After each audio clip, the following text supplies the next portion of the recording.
just to make a plug for us again. Hey, please like us down below, so we'll spread the word of our amazing show. You can follow us, and you can also get notifications for when these incredible shows come up. And then just another reminder: if you're watching us later on, you have questions, put it in the comment section below. We'll get back and answer them, or we will answer them the next week on the next week's show if it's a more complicated question. So, Zach, do we have any questions from last week's show that we would need to answer at the moment? I don't think so. No.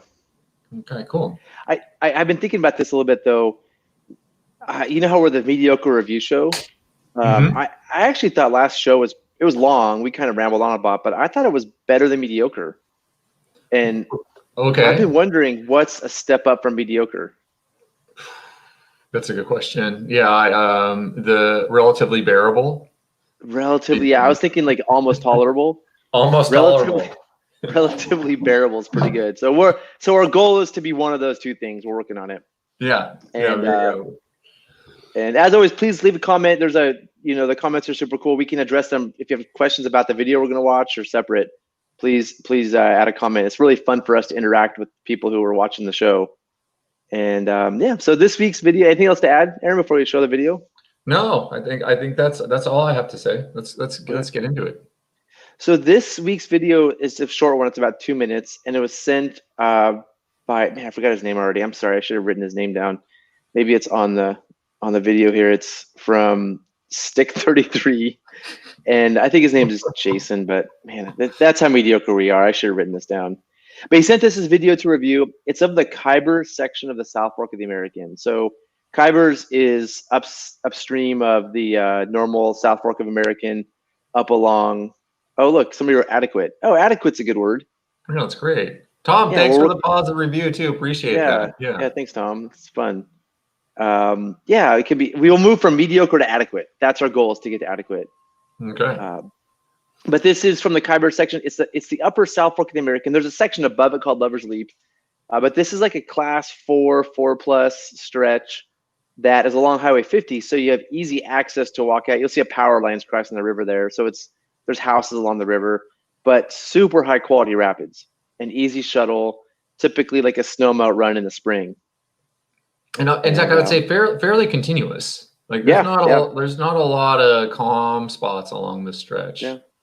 I've only done it once, so I don't know it that well, but I remember being like gripped at times.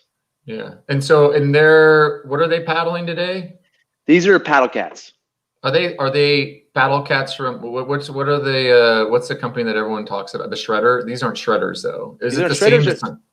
Similar design. So the Shredder is like a black neoprene one, right? It's like this guy makes them back east. They're the original ones.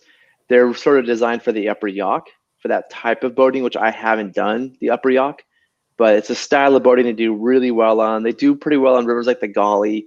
They're really popular back east.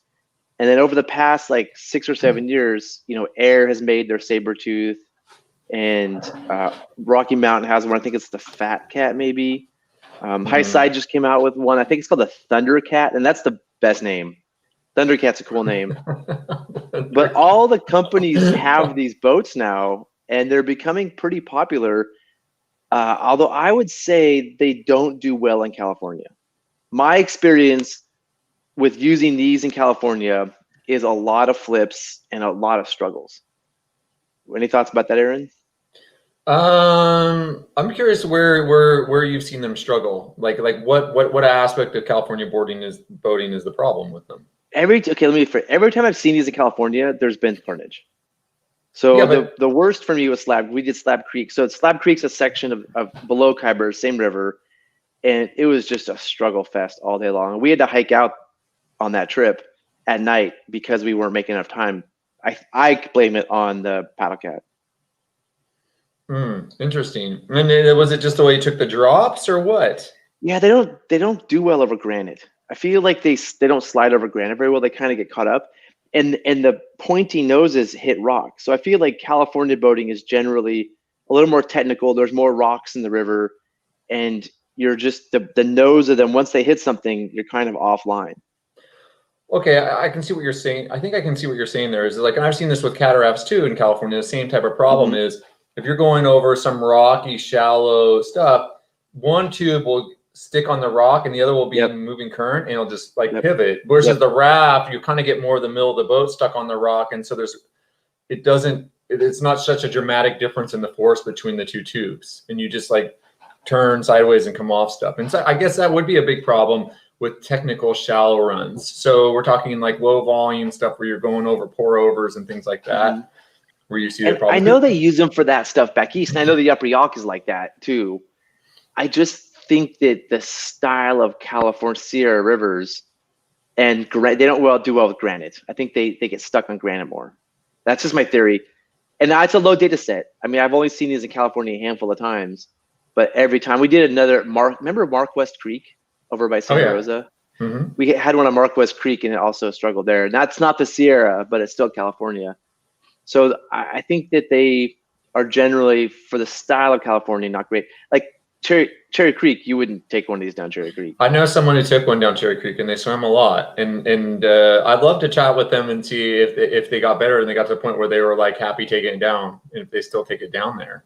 But yeah, I know the first couple of runs they took a lot of swims up there, and like you said, I don't think there's a way really going over those drops like that to not get stuck on one tube and pivot off. You know, it's a problem in the raft, but it's gonna be way worse in the shredders, or what do you call them? Paddle cats. Now, the one thing, Zach, I think talking about those a little bit more is like, how much do they weigh though? I think that's the really attractive aspect of them. Yeah, I mean, they're really all around 50 to 70 pounds. So for putting them in your Honda CRX and going boating, or just carrying them down to put in like Giant Gap, carrying these down a Giant Gap would be pretty sweet. Giant Gap's a 2-mile hike in. It's a class 5 run.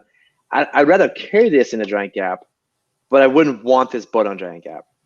I think like Locomotive would eat this up. I think I'd be most worried about Locomotive and maybe a couple of the other ones that are like you said, where there's the shallow drops and you're going over stuff. Like Locomotive is kind of a deeper spot there.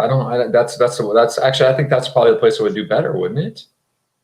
It's not that big of a boat, and it would flip really fast. Like if you're off angle at all, you just go in and flip. Where a raft, you have a little bit of, so those people so that everybody knows what we're talking about. Locomotive is just like, it's a class 5 rapid, but it's just a river wide hole you have to plow over. And I did it once with you. I was a paddler in your paddle boat, and we went over it, great, and it pulled us back in, and we had to fight our way out. Right? Oh, yeah, I remember. Do you remember that day? I remember that. I didn't realize you were the boat. It was brutal. And if we were in a paddle cat, it'd have pulled us back in. There's no getting out. Like it would just eat a paddle cat up. Well, and it's not a good place to swim. Wouldn't you think you would be less likely to get pulled back in because you only have the 2 tubes and you have less resistance? So you're going to be having an easier time paddling out of it? I don't know. If somebody's ever run a paddle cat down Giant Gap, we'd love to hear from them. I would be scared. But my general take is that I think also the California has bigger holes, like more steep drop, more pour over holes. This is a generalization, but California boating is more granite, more shallow rocks to contend with, and more just like pounding holes than most other boating. And the paddle cats don't do well in those circumstances. This is just a theory. I'm just throwing a theory out there in a limited data set. I would love to hear if I'm wrong. Please, of course, comment if you think I'm an idiot. Yeah. So it seems like they're attractive to me, though. The aspect of it is that you travel with them very easily. Like if you want to go down to Ecuador and run a bunch of rivers, hey, you can throw that on the plane, no problem, and you can carry it around like it's a suitcase almost. Yep. And so it may not perform quite as well, but they definitely have their advantages. We'll see how it goes in this video for them. Yeah. Maybe this will change your mind, Zach. We took the Star Slice to Bhutan, and I left it there. So I've done this. I've traveled with it. The old Star Slice before NRS bought them, and we used it on a bunch of big water rivers. I love that boat in Bhutan for that style of boating. Oh, really? I've never used it. Yeah. Well, Trevor, do you see Trevor's comment? He said locomotives changed first of all, and then he's saying a couple of paddle cats go out there, and they went all right. All right. What does all right mean? That's a great question. I think he's saying they did well. They did fine. But he's not saying it doesn't sound like he's like saying, yeah, take paddle cats out on California rivers. He's just saying, it went okay. It wasn't like an awful idea. If I'm gonna boat in California, I'm gonna get like if I'm gonna go be rad and want to go run the creek and Kyburz like here and all this stuff, I'm gonna go with a 13-foot air, like a 130R. I think that boat just is made for this type of boating. We can talk about this later. Yeah, we're getting off topic. So let's watch the video so we don't get too off topic. Thanks, Trevor, for leaving a comment, and feel free to expand more about what all right means. So here we are. These are paddle cats.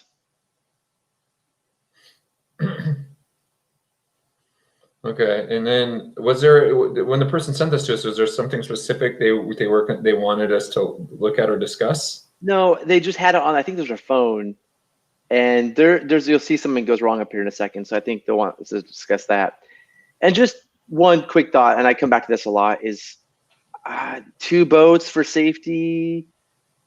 I'm not super stoked on 2 boats on a continuous run like this. If that front boat has a swimmer, there's no downstream safety for that front boat. There's never downstream safety for this front boat, Zach. No, I know, but there's just, it's just, yeah. How is a boat behind the middle boat going to help the front boat? No, I hear you, but I want more boats. I feel super uncomfortable on a run this challenging with 2 boats. Will you go kayaking with just one other bro? So that's if we're like at like I would do this if it's somebody else who, like, we're running the upstream section of Lover's Leap all the time.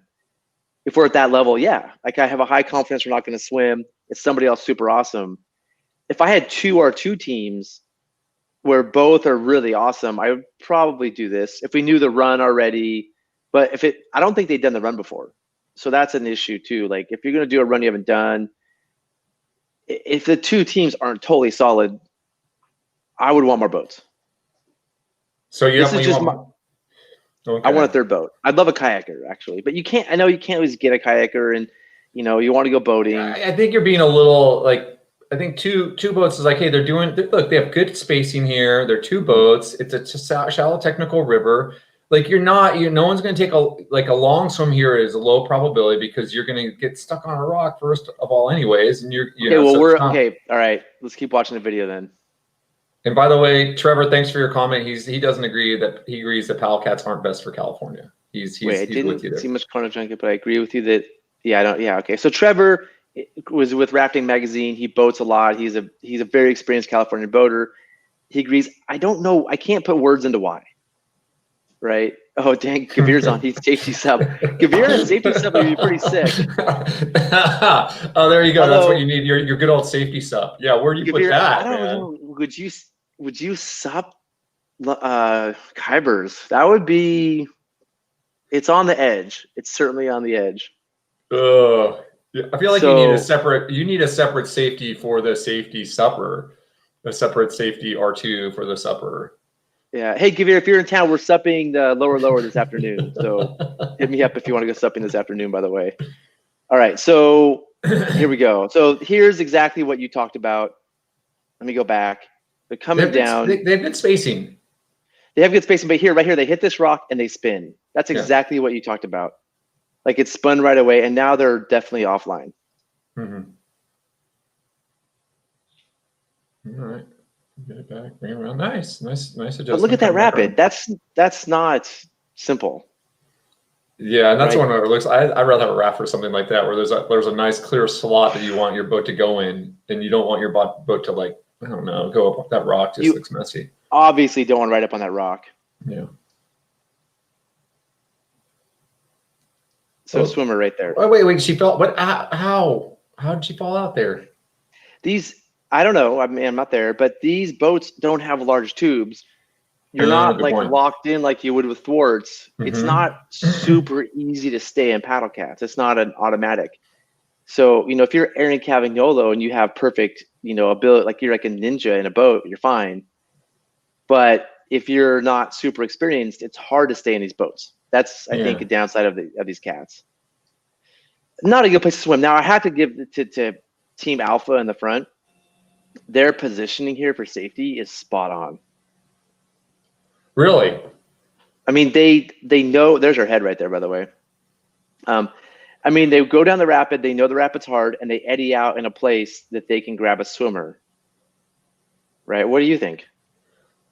We'll see how it goes here, but I would want them one eddy farther down, because like if Yeah. like where they are right now, like they might be in the perfect place for this catch, but and maybe there isn't a good eddy farther down. But I always get nervous about high eddies. I'd always rather be a little farther down.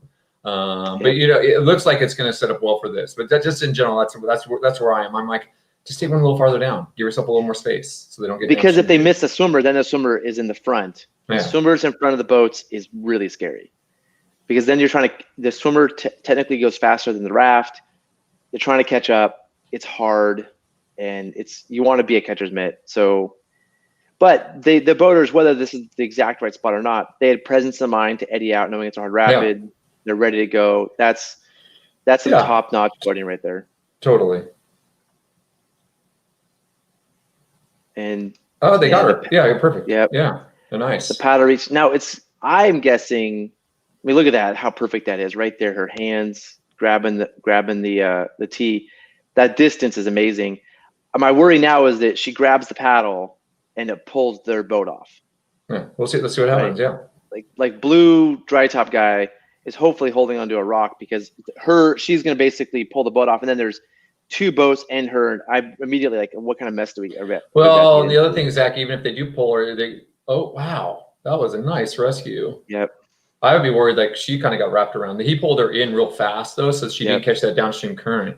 That was a great rescue. So and that's the thing, is that maybe that eddy works for them, but then we've just seen enough times where people who aren't as on the ball and they're up too high. Yep. Yeah. And he's obviously a commercial guide. I mean, that's not something that private boaters practice enough, is that tee grip out, pulling them. I mean, whoever this has pulled a lot of swimmers in. This is a next level pull in. This is a very there's no hesitation.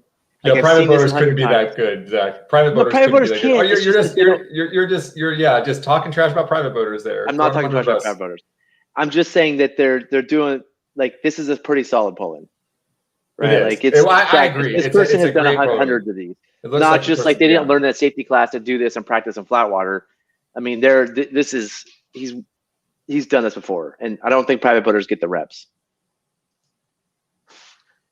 And so our goal here is to avoid swimming this mess, right? We don't want, if you're a swimmer ahead of the curve here, and it's hard to catch up with that in a raft.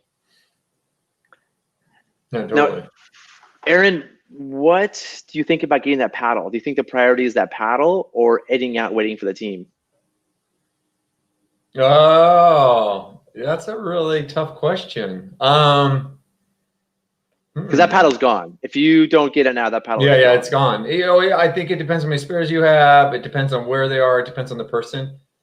I'll say, if I swam and they pulled me in and you're in this boat, I would have no problem you chasing that paddle down, in terms of, and I would go down the rocks and meet up with you and be like, yep, thanks for getting the paddle.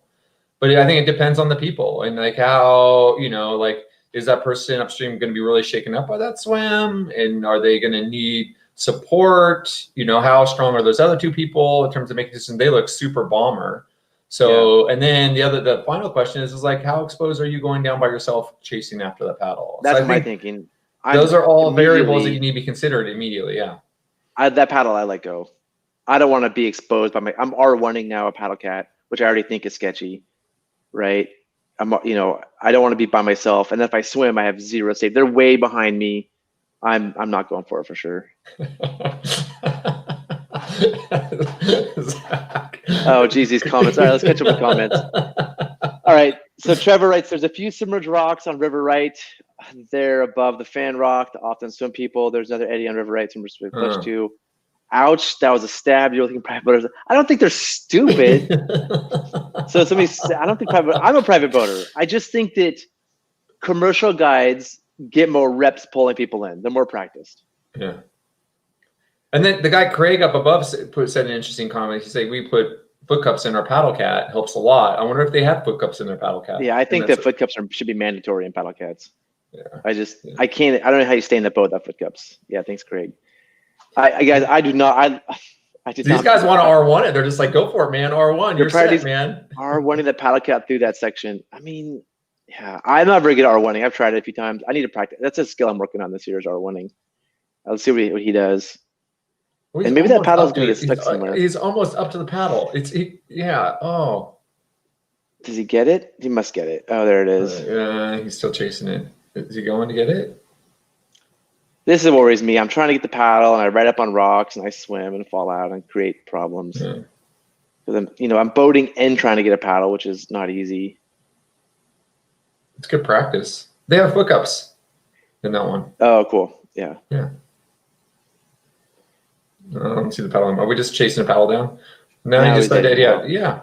And that's a good eddy there. That's a good spot to recover. And yeah. I wonder how those paddle cats do with 3 people in them. It seems like they'd be awful. Yeah, they're not made to have 3 people. That's for sure. And so they put 3 in the one above. I mean, they have options here. They could have had her walk down the shore, which I think would have been my thing. I think having just a third person in the cat.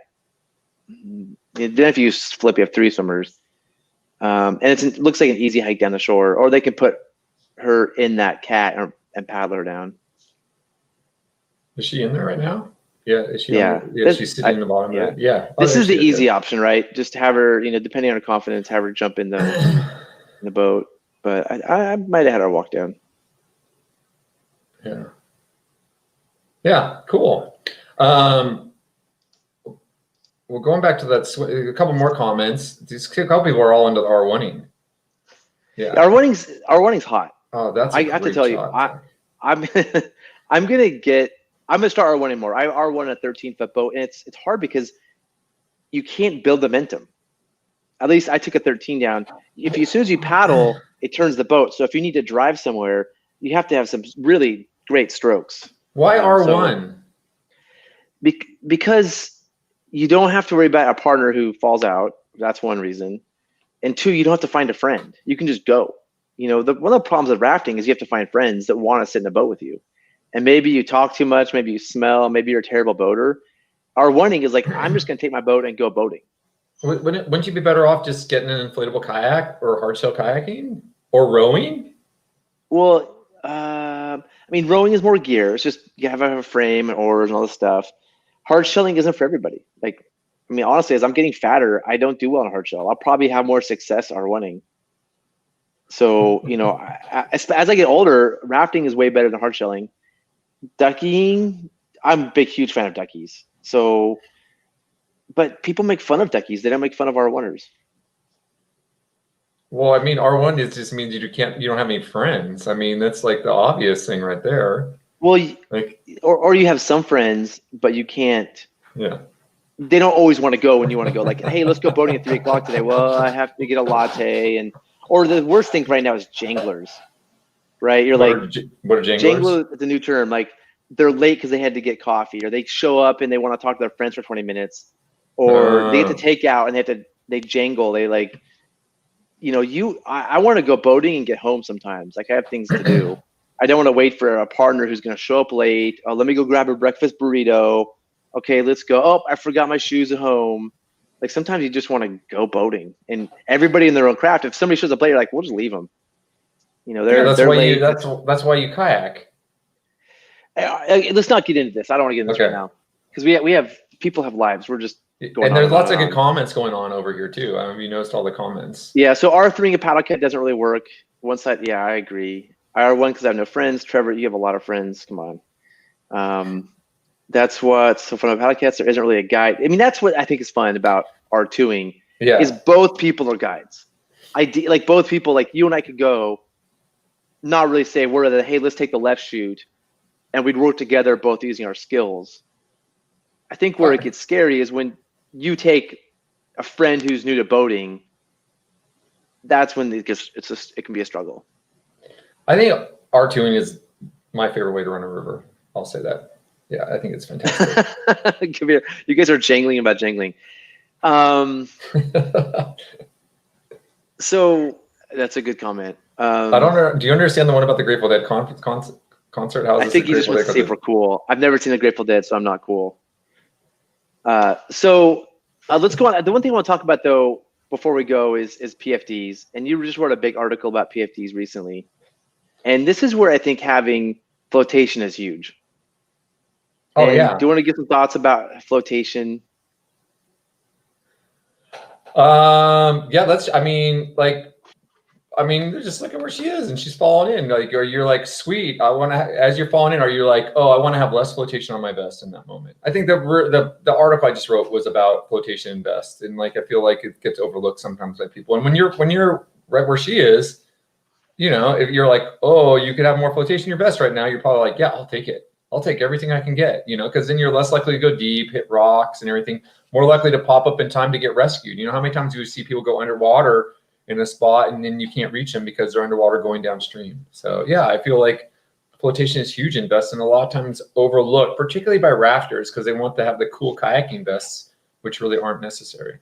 I mean, right here, if I was taking a swim, I wouldn't want an Astrogreen vest, right? The Astrogreen vest provides some, I mean, there's two things it does, PFD does. To me, one of them, well, there's three things. One is pockets, so you can put stuff. Two is flotation, so you float. And three is body protection. So if you're falling in chest first, maybe onto a rock, I want as much protection as I can on the sides as well. I've broken ribs before using minimal PFDs. But right here, you definitely want flotation. I mean, how do you feel? And I think that everybody's feels the standard is like 16 pounds. How do you feel about that? I want you to tell everybody your thoughts about this, not just me. What about 16-pound flotation vests? Yeah, is that enough flotation? Well, I mean, it's the U.S. Coast Guard pretty much, the 15.5 actually, right? It's the U.S. Coast Guard minimum for flat water. That's their minimum requirement for flat water. So it's designed as a flat water minimum to keep your head above, to make sure your head's going to be above water in like a lake. So, I mean, right away, when you look at the standards and what they're written for, that doesn't really apply to whitewater. You know, whitewater is not a lake. It's like, it's a turbulent like spot. And so, and then just having the minimum flotation, I mean, granted, you know, she's got a little more, she's got a dry suit on, or you're wearing wetsuits and stuff like that, but why not have more? But then there's another level is that 22-pound flotation vest, which they require for, you know, type 5 vests that aren't rescue vests. And that seems to me like it make more sense. And there's some, remember back in the day, remember the America's Cup, they had 32 pounds of flotation. Yeah. I mean, they were ridiculous how much flotation they had. And people were really high out of the water when they fall in. I feel like I see more people these days take long swims without those lower flotation vests than they did back in the day. So yeah, I'm a big fan. I mean, going back, seeing her head barely, you know, that's like that right there. That's a bad feeling. Like having your head just that much above water. Yeah. Well, so let me play devil's advocate on this, because I get this feedback. And I wear a Astrogreen jacket a lot kayaking. I wear these minimal flotation jackets a lot because I want to look cool and I want them to be comfortable. So let me ask you the downsides of flotation. One of them is you lose mobility. Do you agree with that? Like if you have more flotation, you just can't move your arms as much. Yeah, I mean, yeah, I think you can have less mobility. I think it depends on where you will wear the flotation too. You see some people they wear the life jacket too high up on their body, and it limits their flotation no matter what size of life jacket they have. And if you wear it lower on your torso, it gives you a lot more freedom of movement. Like if you look at the photo of her, maybe her life jacket's sitting high, and so some of the flotation's out of the water. Where right now, more flotation in the water. Yeah, and then we were talking the other day about, they were talking about designing PFDs for kayaking and how they want to have minimal flotation in the back, so it's more comfortable with the backrest and stuff like that. And so if it's that type of PFD, all the flotation's in the front, and then you're leaning back on your back and you're putting all your flotation out of the water. Well, it's not doing you much good there. So, I mean, there's a lot of, I mean, that's one of the things I don't like about swimming in this position too with your PFDs is you're not maximizing the performance of your PFD in terms of floating you above the water. Yeah. So that's one thing. Another devil's advocate thing, and I'd love to hear people comment on this. I hear a lot of people say you want less flotation. So if you're getting surfed in a hole, you can go down to the bottom of the river easier, right? So when you're getting beat down in the hole as a swimmer, you can get out of that with less flotation. How do you feel about that one? I think that might be true on certain crazy steep rivers that I'm not rafting, and that like 99% of people aren't rafting. I think kayaking and rafting are two different sports, and having more flotation as a kayaker, I can't speak as much. I'm not that good of a kayaker, but I think that's more complicated situation. But Yeah. How many times have you been stuck in a hole and been like, oh yeah, I wish I had less flotation to get out of this hole Never. faster? Me neither. Never. And I've It's gotten I don't know research anybody with it. who I don't actually know anybody who's like, oh man, that one time I had less flotation, I was able to swim. And Yeah. how do we know that that 3 pounds of flotation is going to keep you from going to the bottom of a hole? Yeah, right. Exactly. No, I think that's those are good points. You know, someone just commented recently. They were talking about the percentage of your body weight is carabiner and pulley, and I think that's a good thing to talk about. Is like, okay, so if you carry 2 pulleys on you and 3 carabiners, that's starting to add up, and you're going to lose some of the flotation of your vest. The more stuff you put in your vest, that weighs it down. And so if you're already at 16 pounds and you've got that much stuff in there, I think that, you know, that's gonna make you probably lose a pound of flotation in there. I calculated it at one point. I did the math too. I mean, there's a lot of things you have. You have a lot of things you carry in your PFD that reduce the flotation of the. If it's just the PFD, and yeah, it's the knife. It's if you carry a pulley, Prusix, carabiner. Although Prusix probably don't make much of a difference. A flip line with a carabiner on that, and then if you have a safety harness, the safety harness has a little bit of weight. And so I think, you know, every little bit does add up to be a significant amount. And I pick up PFD sometimes, and they're heavy. Mm-hmm. I mean, they're just full of stuff on them. And so I think it's important at least to think about it, have the discussion. So for me, like, I'm a heavy, dense person, right? So when I just you definitely are dense, Zach. Yeah. So thanks. So when I wear a PFD, you know, I need more flotation than most people, you know, so I'm super aware of the weight I have. And I know that like those things add up to be a bunch. So like, I'm going to put as minimal of stuff as I can in the PFD and have a PFD with the most flotation I can get that I still enjoy using. Totally. But you know, if you're not dense and you're like 110 pounds, maybe you can carry a Z-rig with you. Yeah. Well, and that's a good point. I think seems like most people listening in and watching are in agreement about this. That they, you know, they're saying, hey, more flotation is better. Not having your worn out PFD is better. Yeah, lots of great comments. Dan Barry, Cheetati. Do you know who that is? Cheetati. I don't know. It. Yeah. A knife. I mean, a knife. If a knife is a low effectiveness in my PFD, then so is the weight of my shoes. I mean, everything adds up. It's an additive thing. So I think that it's good for us all to just think about our system and how it works for us. A big PFD, I mean, I think somebody's made the case here that like if you had a big PFD, you're going to be a less effective swimmer.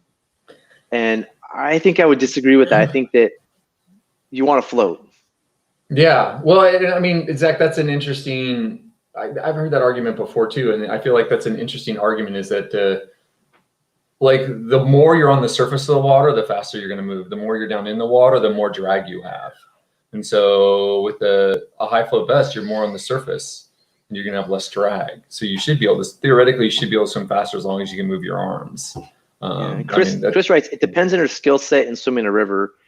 I know people can swim the shore so fast they don't get wet. I mean, it depends on the river. I mean, fall out in the middle of lava and see how fast you're going to swim ashore.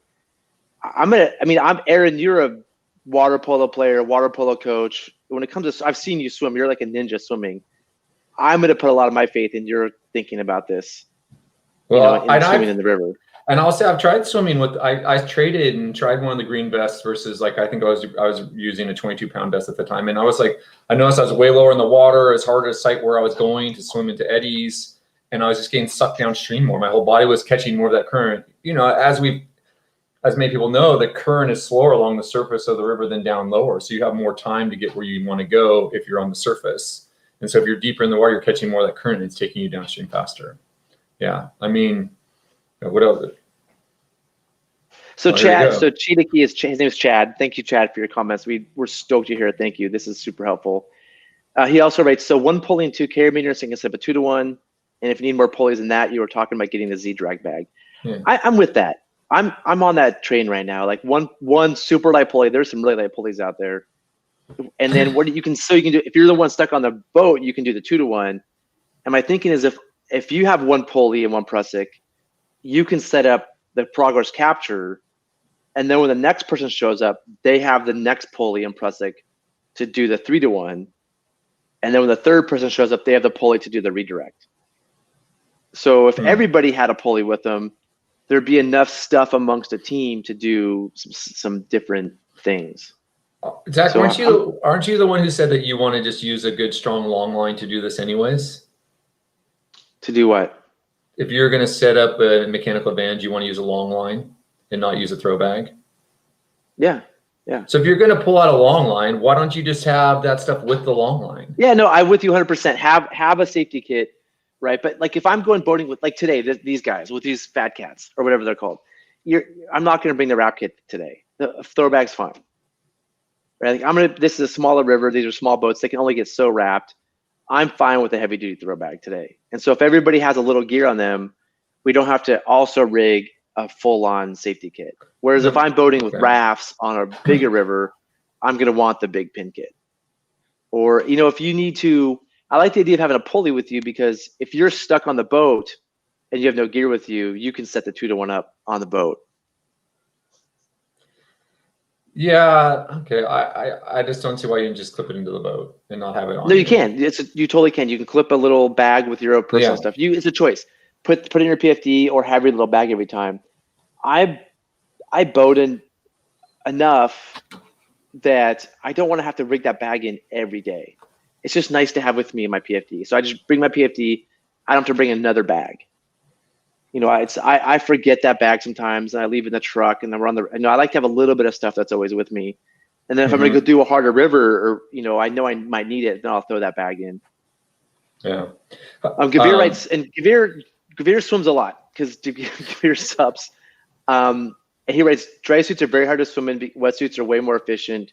We discuss this all the time with SUP. Yeah, I mean. Totally. Yeah. Yeah. And it's a huge advantage for wetsuits. And the wetsuits provide some protection for rubbing up against rocks and stuff. I mean, yeah, let's hit on all the advantages of the wetsuit over the dry suit. First of all, you're more mobile. Like the dry suit like sucks to you and you can't move very well. Mm-hmm. The wetsuit typically has more flotation in it too, unless you haven't burped your dry suit, which then it's just, you're not functional. Time to not be able to swim. It's not going to get a hole in it and be awful. It gives you better padding.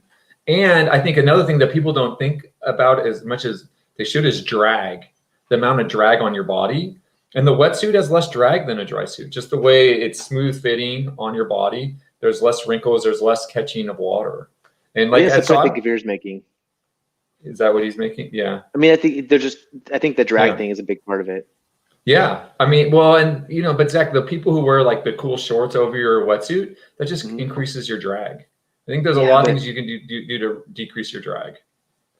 Yeah, not that much. And wearing a wetsuit without shorts just looks dorky. I don't know. It just does. I don't know why. Some of us can pull it off. Some of us can't, Zach. I can't pull it off. I need to wear shorts. I just look weird. I'm like, everybody can see my butt. Like, I don't know. That's weird.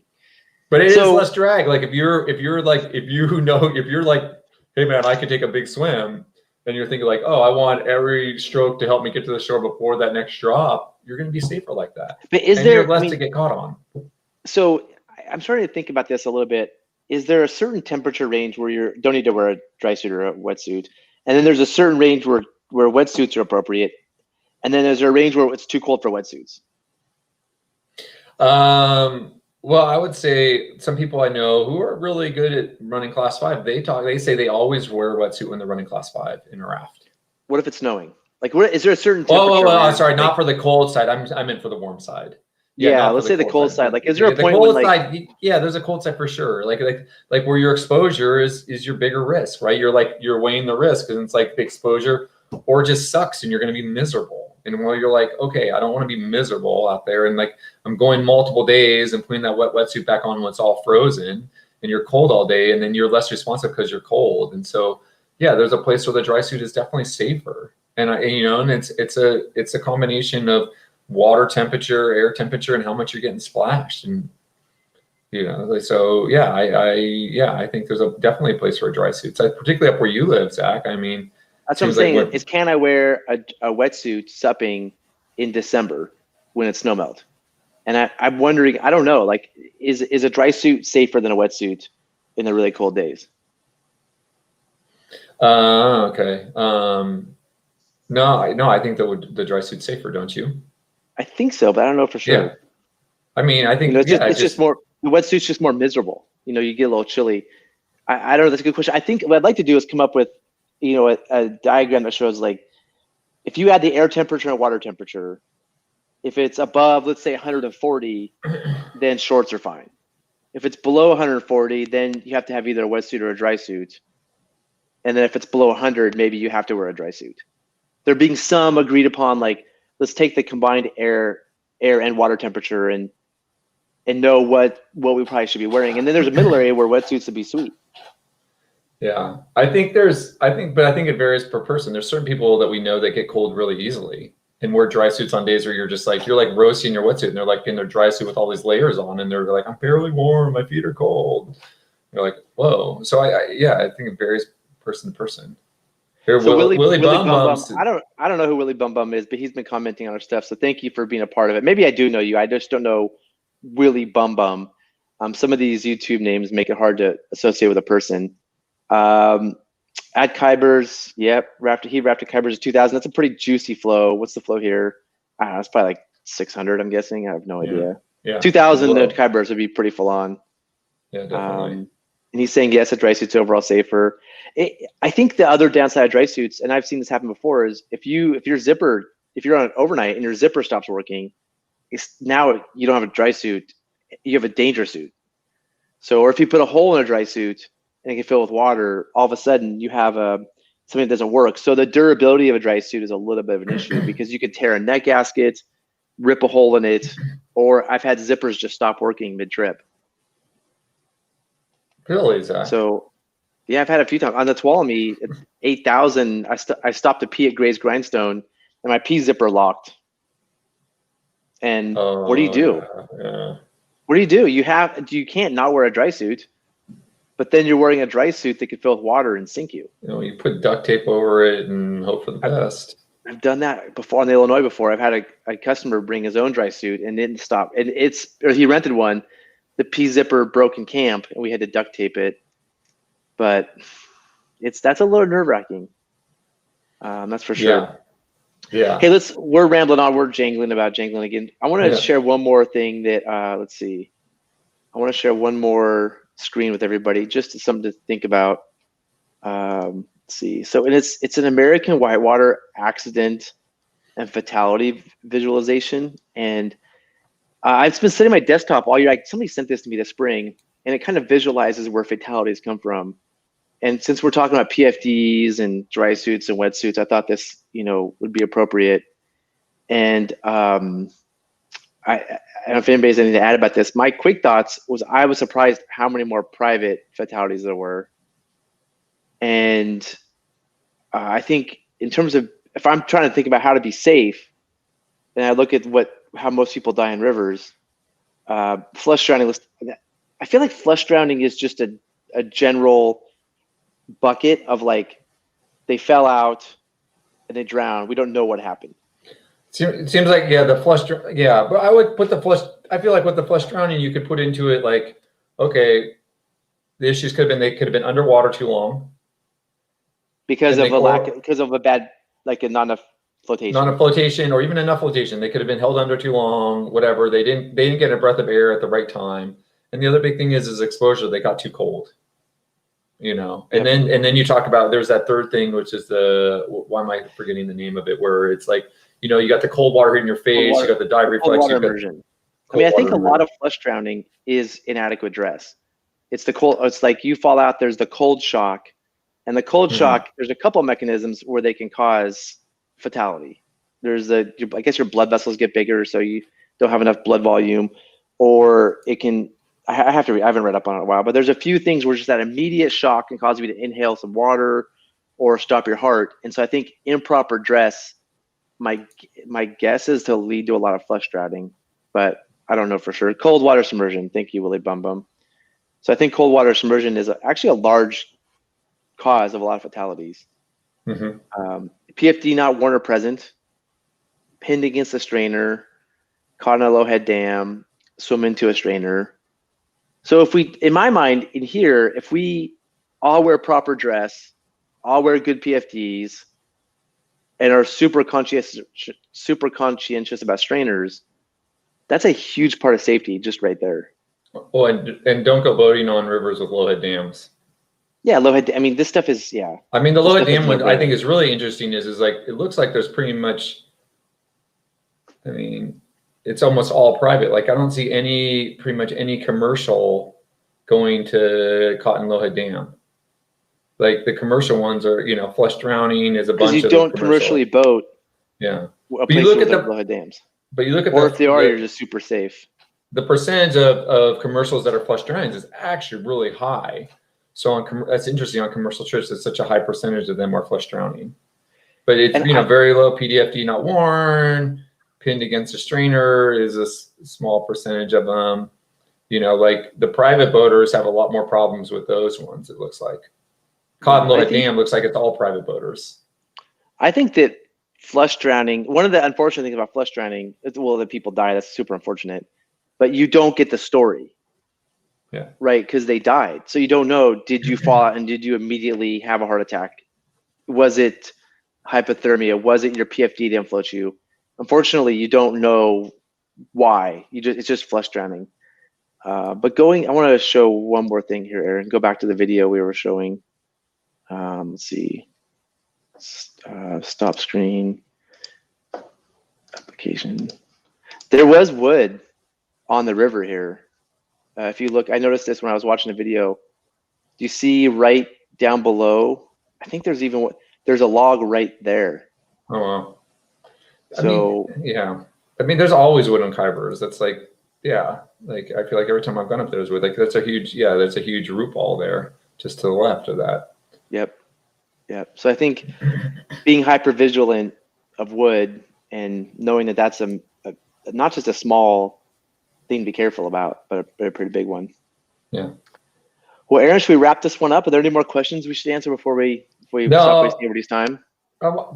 Thank everyone for all these great comments. Yeah. And, okay, so a couple of comments here. Chad, where's the data on drift boats? The number of those dudes that have PFD is nearly 100%. Yeah, I mean, I think this is just a but if wacko. you look at but if you look want to hear my that wacko theory first? Most drift boaters are Republicans, and Republicans are religious. So they may have God watching after them, because there have been drift boat fatalities, but not as many as you would think. They happen on the road surprisingly often, Zach. Drift boat fatalities? Yeah, the fishing guides who aren't wearing their vests and then they go in. Like if you go back, if you pull that thing back up, that's actually a surprisingly large percentage of the deaths are not wearing PFDs on commercial trips. So I'm betting it's almost all fishing drift boat stuff. Can you bring that back up? Were drift boats on there? No, but let's look at it again. You bring it back up and let's see. I don't see drift boats as even a thing.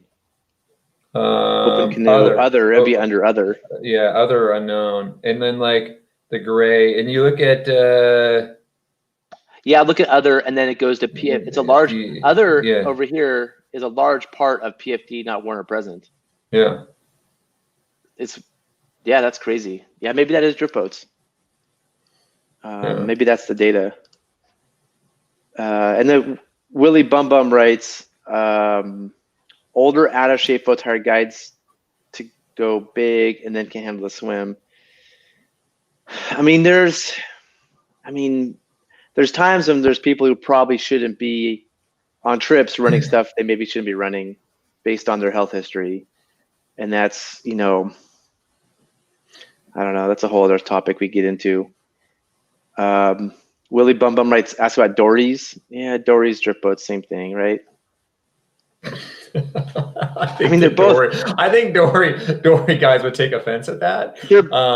Maybe drift boat guys would take offense. I mean, they're both boats they can sink, that make the river more. They're both like teleskiing.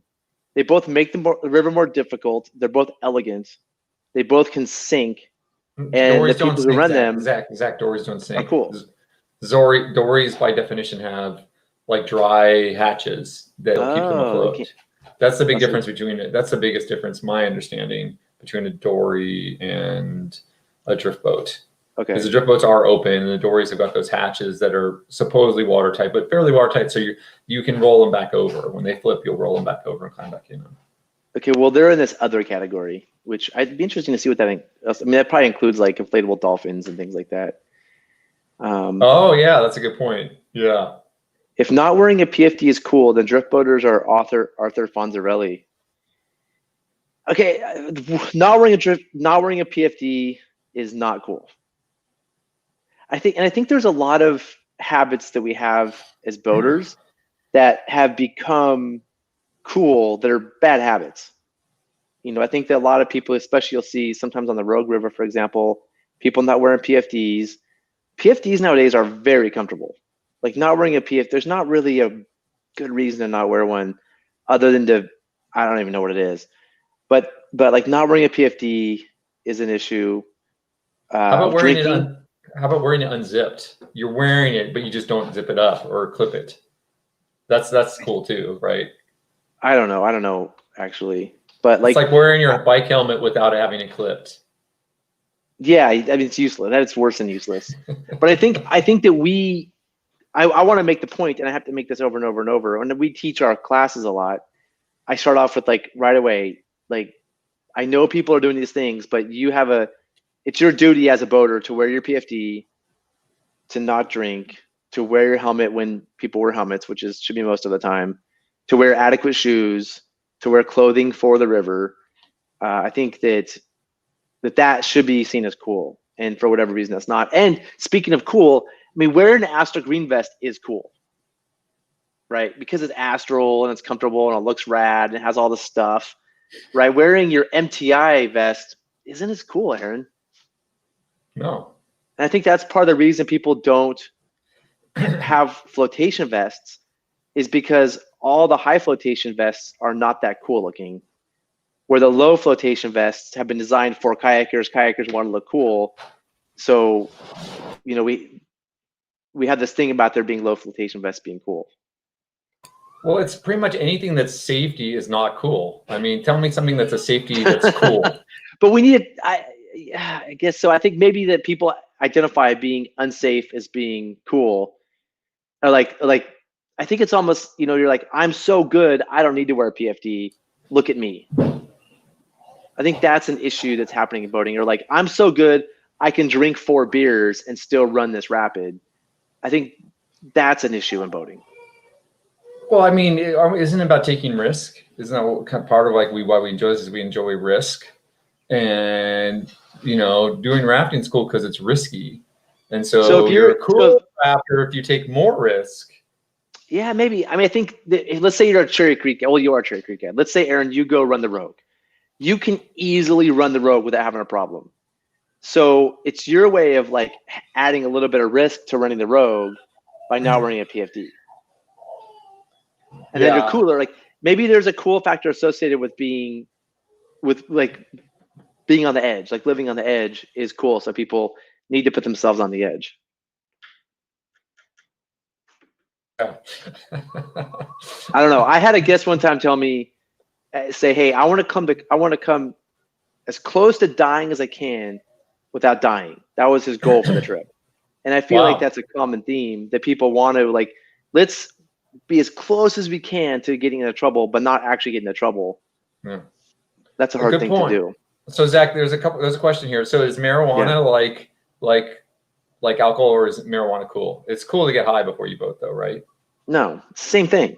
Well, first of all, most people don't know this, but even though marijuana is legal in a lot of states, it's not legal on public lands. So if you wanted to go use it on Forest Service and BLM, FYI, you can still get in trouble even though you're in the state of Oregon, for example. But no, I mean, I think I mean, I don't smoke weed, so I don't know exactly what it does to people, but it's gotta not be good for boating. Per Chad's question, is there a road company that offers like pot tasting trips? There was, but it didn't last. It got shut down. I don't know if it got shut down, but it maybe wasn't a good business plan. I don't know. It was a thing. I can't remember the whole deal. I think they like pulled over at lunch and they could smoke weed or something. I can't remember, but it didn't work out so well. And then Chad writes, green jacket is super cool. It is super cool. I mean, it does look cool, and it's comfortable. Still waiting to get my hands on one of the palm vests. Yeah, I've been playing with that one palm vest. It's nice. It's a little bulkier up front, so it has more flotation, which I like. Has tons of pockets, but I do notice at kayaking, like my arms hit it, and it's not super comfortable. For raft guiding, I love that vest. I think it's great. Chris writes, this is a good one. Some people are always drunk or high, lots of them. It's hard to get, yeah, I mean, it's an issue. I have to say, like, drinking and boating is a major issue in our sport. Well, I think, yeah. In the fatality thing that we put, the fatality thing, alcohol is not on here. Not because it's not a cause in fatalities. It's just, it's not in here. Sort of like solo, like boating by yourself isn't on here either. It's like a different dimension of this data. But you wonder how many of these alcohol were related, and how many of these boating by yourself was related. That'd be a really cool beta to have. Yeah. And then William writes, Chad writes, hard to smoke those wet joints. Yeah, that's funny. William writes, that's why you choose who you boat with. Yeah, no, I'm 100% there, man. Like, I'm pretty selective. I go over to the white salmon a lot, and I'll boat with somebody new, and if they're drinking beer or two before, like, I'll paddle with them, but that's probably the last time I will. But I'm in a lucky position that I can boat a lot with a variety of people. I can be picky. I don't think everybody has unlimited boating partners or invitations to go do trips. Like, if somebody has a middle fork of the salmon permit, you've been dying to do it for 10 years, and they're going to drink all day, do you still take that permit and go on that trip? That's a good point, Zach. And I mean, I think you may go on it, but just know that no one's got your back, and like, yeah, you're kind of solo. You're out there on your own. It's like a one boat trip in a way. Like and I think that's part of the problem. My big problem with a lot of people who drink on the river and do some of those other things that we talk about is they're not really that invested in my safety, because they're not invested in their own safety. So, I mean, like, drinking beer while you're boating is like not wearing a mask, right? Like, you don't wear a mask for your own safety, you wear it for other people's safety. Yeah. Drinking beer, like, you're saying, I'm willing to take the risk of being drunk, but you're also, like, responsible for other people's safety when you're a team. Yeah. It's like boating without a throw bag. You're like, whatever. I don't need a throw bag. Oh, cool, man. So if I need help, you don't have a throw bag. Well, yeah. Willie Bum writes, drinking versus getting drunk, a beer versus 12 beers is a big difference. It's a difference. I would say it's a slippery slope. And my take is, if you're going to view yourself as a leader, as somebody who people look up to as a boater, you have to set a great example. You can't just, as soon as you have a beer, it makes it okay for everybody else to have a beer, but they don't know you had just one beer. It's like, we're raising a puppy right now, and I guess puppies watch everything you do and cue off that, right? And so, and that's what happens with new boaters. As soon as new boaters see you pop open a beer, put in, or halfway down, pop open a beer, they're looking up to you, and you're setting an example. And so, I feel like, yeah, you probably can boat with one beer and be fine. I'm sure, but one beer leads to 2 to 3, and then it sets an example for others. Am I in a soapbox here, Aaron? Well, I got a little question, hitting on this. How fun is it to drink one beer? It's actually not that bad. But it's not that fun. It's not like that fun. It's like, well, is it really making the boating experience that much better drinking one beer? Like, drinking a few beers can be fun, but drinking one beer, I don't feel like, all of a sudden boating's way better, yeah, I mean, yeah, but I hear you. I mean, I'm at home watching. I've been watching the show about the Karate Kid, Cobra Kai. I highly recommend it if you haven't seen it. It's like, it's kind of dorky, but it's actually pretty entertaining. But like, I want to watch Cobra Kai and have a beer. That's fun for me. I don't need to have 4 beers to enjoy Cobra Kai. Oh, really? So I think going to boating, just to maybe wrap this whole thing up, is that if you are going boating with a beer, you're almost doing it to break the rules to be cool, right? Like, I've seen a lot of people pop open a beer at 2 o'clock or even 10 in the morning while they're boating. If you weren't boating, would you still have your 2 o'clock beer? Or are you doing it to kind of like be a rebel, break the rules, show that you're above. You're so good you can have a beer and still perform. That's a good point. Good question, Zach. I don't have So a good I'm answer for that. I'm passionate about this, and Aaron, you know, I'm not innocent here in my youth, so I'm not going to pretend that I'm like perfect on this topic at all. I'll leave it there. But I've thought about it a lot over the past 10 years, and I've thought about a lot about the why voting is such an issue in our sport, and I think a lot of it is it's the leadership. All right, let's finish this up. Let's answer a few questions. What diameter rope is your waist throw bag? I'm a 3/8. What are you, Aaron? I'm 3/8 inch. I think I'm 3/8 inch too. Yeah. I think it's a good rope. Yeah. Simon writes, I feel like boating is in sense a social activity. I agree with Willie Bum Bum and having 1 or 2 beers during a run, especially if you're going to run. You know, it seems reasonable fun to me. Yeah, make your own decisions. I'm just giving you guys my thoughts I feel pretty strongly about. William writes, big cause of drownings and lakes is alcohol resulting in a person falling overboard, swimming down instead of up. Yep. Really? I didn't know that. Yep.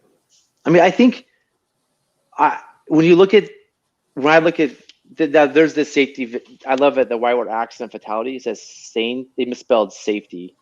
Sankey, or maybe Sankey is a type of visualization, but I think for some reason I should say safety. This doesn't include alcohol, like I said. But if you look through the accident database, there's if you look at them one at a time and start looking at the data, and I've never put it together, there's a lot of no PFD, there's a lot of alcohol, and there's a lot of solo boating. And so based on the data I look through, I feel like those are three key things to safety.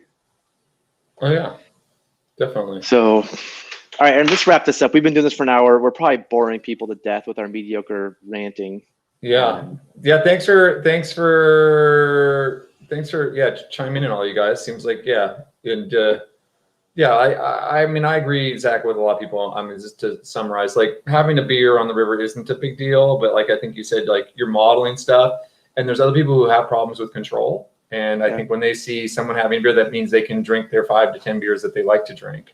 And so you're creating an environment that's not healthy for them. So I think it's not just about like us personally. There's a lot of people who don't have that ability to regulate their consumption. That makes it much more dangerous. Yeah, and beer definitely tastes good on the river. Yeah. I mean, getting to camp, having a beer after a long day on the river is pretty nice. There's a reason why, like it's a tradition, for sure. And we started this video with a video that was sent to us. I think his name was Jason. I'm sorry for repeating your name. Thank you for sending the video. If you guys have videos you want us to look at, it's really fun for us. A short video that he sent us led us down this really fun rabbit hole. So, we love sharing videos with all of you. And Willie Bum Bum, a beer at lunch for a commercial client. Oh man, don't even know. Some companies I work for allow it, some don't. I'm just absolutely no. Yeah. Well, I think we probably need to end this so everyone can get back to work, because I bet a bunch of people are supposed to be working right now. They're at home working. So we got to help you guys get your work done. But please don't forget to like and subscribe. We're going to do this hopefully every Friday at 12:30. Yeah. And so we'll be back live next Friday. And if you have questions, leave comments, and we'll try to address them next week. Yeah. Hey, thanks, Zach. That was fun. And everyone else, thanks for all your comments. Talk to you guys later. Thank you, everyone.